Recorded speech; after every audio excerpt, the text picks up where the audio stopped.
that you're coming in from. If you're outside of the US, let me know what country you represent. Family, I need you to smash up the likes, smash up the likes, smash up the likes. If you have not done so already, after you subscribe, there's a little bell next to your subscribe button. Go ahead and click that thing right now so you can get your notifications each time I drop a new video like this. That way you'll be in the loop first. Also, family, if you want to skip the line, you can jump into the super chat. That way you make sure your comment go noticed.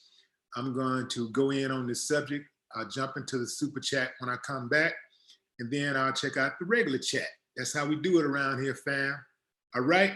So this is a story that really ran me hot when I read the headline. We have a representative for the pilot who was operating the helicopter that crashed and killed Kobe Bryant and 8 other people aboard. Well, actually,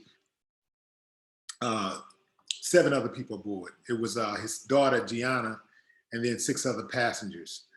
Now, this is kind of shocking to me because the pilot, Ara Zobian, this guy died in the crash as indicated in Vanessa Bryant's lawsuit against him and the helicopter company Island Express, saying any injuries, check this out, this is what the rep for the pilot said.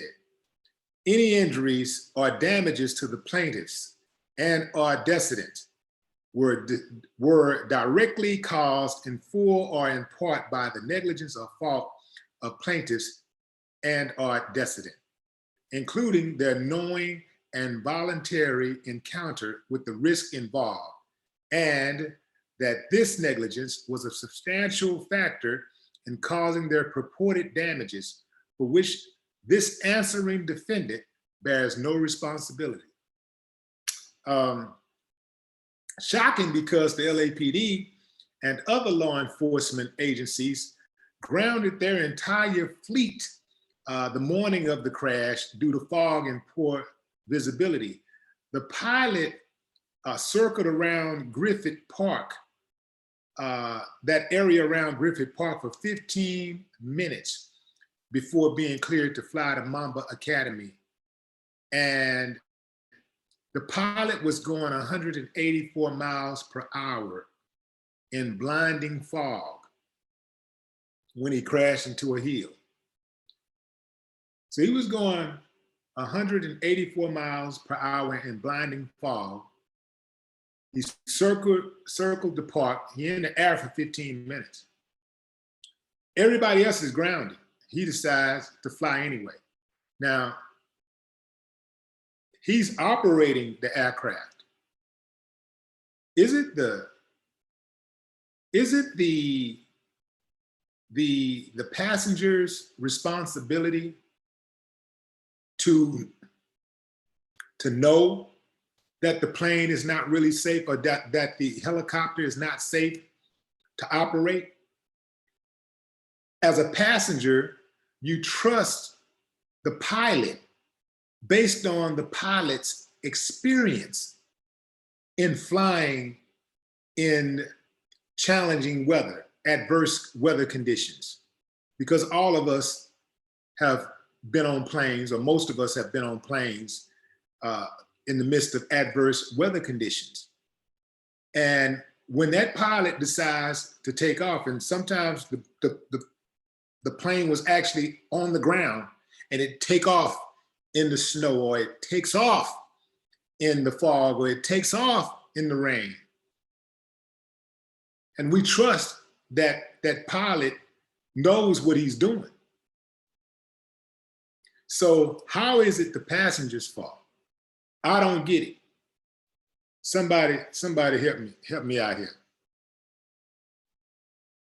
The answer to the lawsuit doesn't address how the passengers might have been negligent or assumed a risk. this sounds like to me somebody who is just basically angry, or is just trying to throw something out there and see what sticks. Like they know that they were in the wrong and they're gonna have to ante up. Now, the pilot can be urged, to take off by the passengers. But again, the pilot has to exercise some type of professionalism, some type of common sense to say, you know, I'm not about, you know, that's too dangerous. I'm not going to do it. It doesn't matter what you say. I don't care where you got to go. I'm not taking you. I'm not taking this helicopter is not leaving this ground with me operating it. So if y'all want to go that bad, here, take yourselves, and better yet, get you another pilot. I'm gone. I'm out of here. Woo, out. I don't think that happened. I don't think that they were encouraging him. I think that they probably had some trepidation about taking off. Knowing Kobe, I can see Kobe saying, "Hey, are you sure we okay? Because you know we don't have to go. You know, we can postpone this. You know, I can see Kobe saying something like that." Keep in mind, he got his daughter on the plane and his friends. But again, he has his daughter on the plane first and foremost. No man is going to risk that. If he thought for one moment that his daughter's life would be put in jeopardy, I can guarantee you Kobe would have said no. And even his own life, if he thought his own life would be put in jeopardy, I can't see him saying, okay, let's do it anyway. Because, okay, they're going to play a damn basketball game. It ain't that important.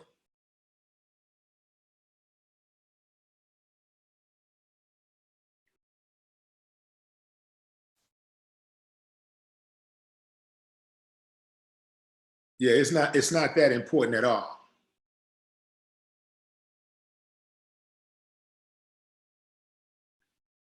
And here's the thing too, family. For anybody out there that's thinking that she's filing a lawsuit because she just wants money, that's ridiculous. And it's dumb. You know, it's really like surface thinking, right? It's somebody that's not really using a critical, the critical part of their brain to think. The woman got all the money in the world. Kobe left her with $600 million. It costs time and energy to go through lawsuits. She's not going to collect nowhere near that kind of money. If it was just about the money, she let it go, but the woman wants justice. She lost her husband and her daughter. You know, though that's literally pieces of this woman's life, her body. I can easily see it taking a toll on her life where she don't get to live out all of her years. You know, from the pain and the anxiety that comes with that. That's a lot of anxiety. Think about what I'm saying, fam. That's a lot of stress. Holding those memories. Those memories, oh man. I'm sure they had a lot of great memories. And she was robbed of that. She was robbed of her seeing her daughter, you know, graduate high school, go on to college, you know, become a professional, whatever she wanted to do. She wanted to be a ball player, so become a professional ball player, then go on from there, get married. She was robbed from the experience of going through her later years in life, you know, her twilight years with her soulmate. Yeah. Yeah, so it's just a lot of goofy people out there to me, man, when people say stuff like, well, yeah, they probably was telling him to take off. You really think people want to, I know I've been on airplanes and any type of issue or whatever, I'm like, I ain't got no problem chilling. Man, the plane be sitting down on the runway for 2-3 hours. I'm like, man, get it right. I don't care what happens. You know, wait till it clear out, wait till the sky's clear. We gotta wait. If it's at the gate and they got a mechanical issue, man, I ain't tripping. Get it right, get it straight. I'm gonna lay back. I don't care what I got going on. Because my number one job, my number one priority is to get to my destination safe. And if I can't get there safely, I don't want to go. I don't need to go. Let me jump into this chat and see what you guys are saying.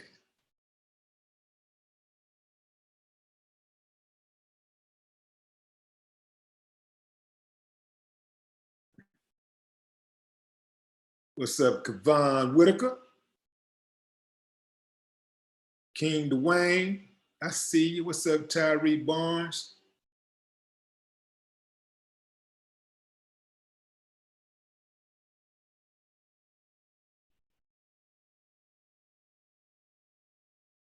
Nina from California. What's up, Nina? Hey, Sandra Sweet. UTO2, St. Louis in the building.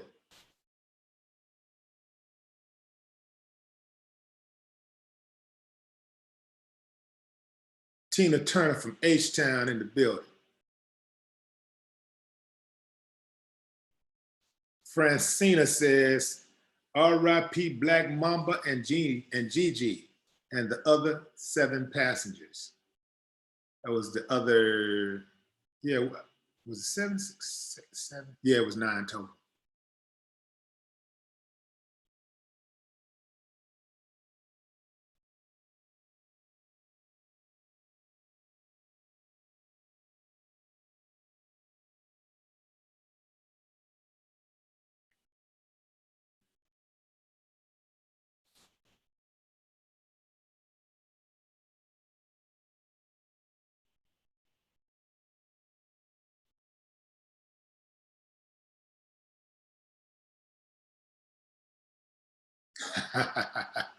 Great point here, Dre. Dre Bones say, crazy how everyone is sorry when it happens, but when it's a lawsuit, it's the people's fault, despite the pilot command giving an all clear by even picking them up in the first place. Absolutely. I think what it does is just, it really just shows people's ignorance.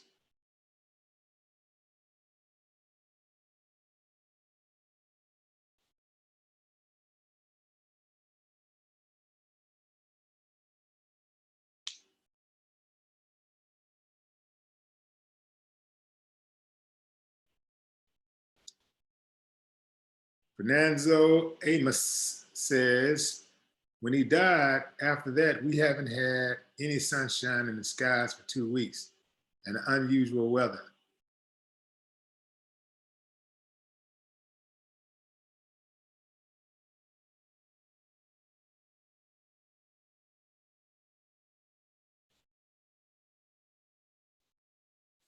Who was there? Ronald, I can't read those letters. Crunk. Ronald Kruk. The pilot was in control. He should have used his discretion. That's what I'm saying. Pilot in total control. I don't give a damn who's on that, who's aboard the helicopter if I'm the pilot. If I feel like I can't safely navigate that thing, I'm not taking off.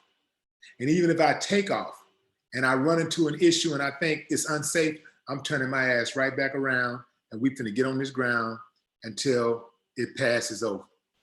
And if it don't, we all chill, we go back home and we postpone whatever plans that we had. I'm not about to risk my life and I'm not going to risk the life of my passengers. I'm not that type of dude. I could have been a good captain back in the gap. Like if I was like if I was a captain of a boat or something like that, a pirate ship or something, man, I'd be one of those. They'd be like, man, we got a good captain, because I would put my crew first. I would put my people first. I would not risk it based on my own pride or my own like selfish wants or desires. I wouldn't do that. Just like when I'm driving my car, sometimes when I'm driving and I'm by myself, I may not be as attentive as I should, or I may not drive as safely as I should. But when I have passengers, I feel responsible for them. So I drive. You know how I saw a bumper sticker once that said, what did it say? Like fragile content or something like that. Baby aboard. And that's how I treat passengers when people ride with me. It's like I got fragile content aboard. So I'm gonna be mindful of that and be a lot more careful.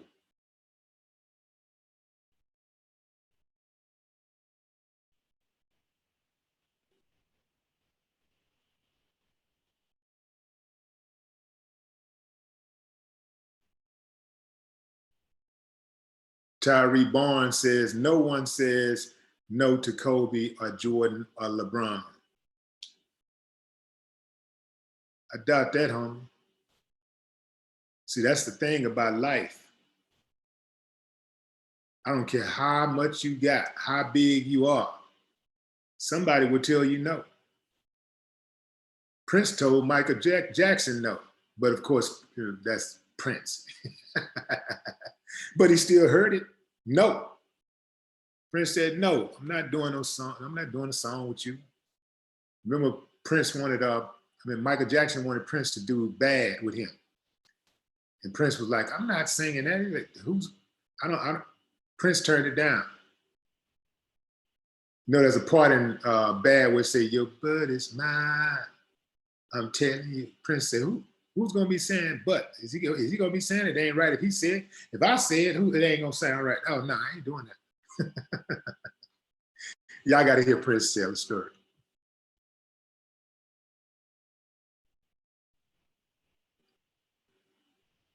Shea Bell, what's up? I see you, Meridian, in the building.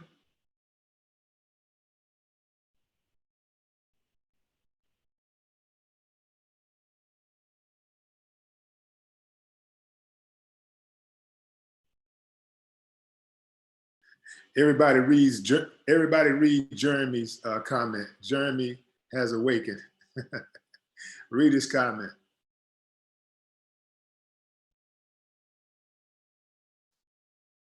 Kenrick says, the pilot warned them about having that much luggage. R.I.P. Aaliyah. Oh, you're talking about Aaliyah. Okay.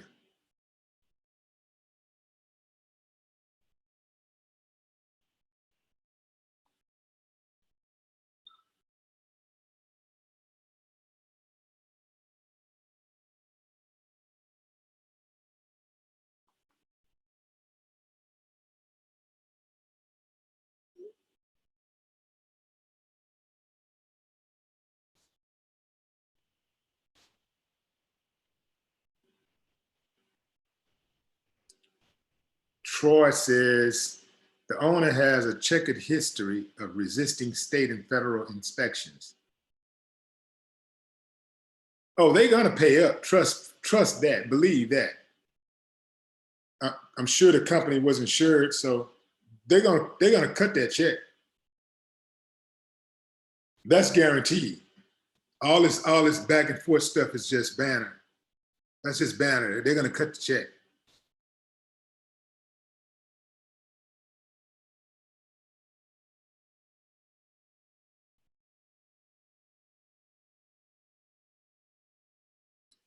Humanitarian Vegan says, I still can't believe Kobe is gone. You know, when I started to look into this story right here that we're talking about now, I saw a picture of Kobe and it was hard to believe for me too. I was like, man, it's crazy. Yeah.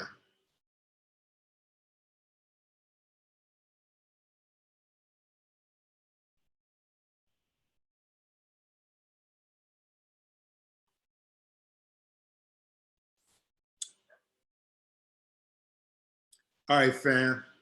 I just wanted to come in real quick and talk to y'all about this subject. Don't mean to hold you. I just thought that it was it threw me off. So I figured like I can't be thrown off all by myself. Let me share this with y'all and see what y'all think about it. So anyway, fam, till next time, and y'all enjoy the rest of your night or enjoy your morning, whatever part of the world you're in. And until next time, you ain't seen me, I ain't seen you. No more talk.